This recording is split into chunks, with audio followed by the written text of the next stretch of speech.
ഉള്ളവർക്കൊക്കെ ഒരു സന്തോഷ വാർത്ത.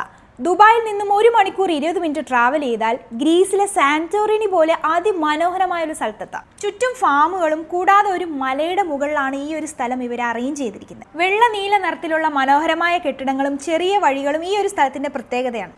മനോഹരമായ പൂക്കളാൽ അലങ്കരിച്ച പൂന്തോട്ടം കൂടാതെ ആട്, കോഴി, പ്രാവ് തുടങ്ങിയ മൃഗങ്ങളുടെ ആനിമൽ ഫാമും ഇവിടെയുണ്ട്. ഗ്രീസിലെ സാന്റോറിനിയിൽ കാണുന്ന പോലത്തുള്ള വിൻഡ് മിൽസും ഇവരിവിടെ വെച്ചിട്ടുണ്ട്. ഒരു മലയുടെ മുകളിൽ തട്ടായ രീതിയിലാണ് ഇവയെല്ലാം ഇങ്ങനെ അറേഞ്ച് ചെയ്തിട്ടുള്ളത്. നമുക്കിതൊക്കെ ഓരോന്ന് നടന്ന് കണ്ട് ആസ്വദിക്കാം. ഏറ്റവും മുകളിലേക്ക് എത്താനാണ് കേട്ടോ ആളുകൾക്കെല്ലാം തിരക്ക്. അവിടെ ഒരു ലവ് ഷേപ്പിൽ ഒരു സ്വിങ് കൊടുത്തിട്ടുണ്ട്. അതിനകത്ത് കയറി പിക്ചർ എടുക്കുക എന്നുള്ളതാണ് മെയിൻ ഉദ്ദേശം. ഒരു യൂറോപ്യൻ നഗരത്തിലൂടെ നടക്കുന്ന ഒരു ഫീലാണ് നമുക്ക് ഇവിടെ എത്തുമ്പോൾ കിട്ടുന്നത്. കൂടാതെ ഇവിടെ വരുന്ന എല്ലാവരും നല്ല അടിപൊളിയായി ഒരുങ്ങി വന്നാൽ മതി കേട്ടോ. കാരണം ഓരോ കോണും ഇവിടുത്തെ ഒരു ഫോട്ടോജനിക് സ്പോട്ടാണ്. ഗ്രീസിലെ സാന്റോറിനി വരുന്നത് UAE-യിലെ ഫുജേറയിലാണ് കേട്ടോ. ലൊക്കേഷനും ഡീറ്റെയിൽസ് ഒക്കെ ഈ വീഡിയോയുടെ ഡിസ്ക്രിപ്ഷനിൽ കൊടുത്തിട്ടുണ്ട്. എൻട്രൻസ് ഫീ ഒരാൾക്ക് 10 ദിർഹംസ് ആണ്.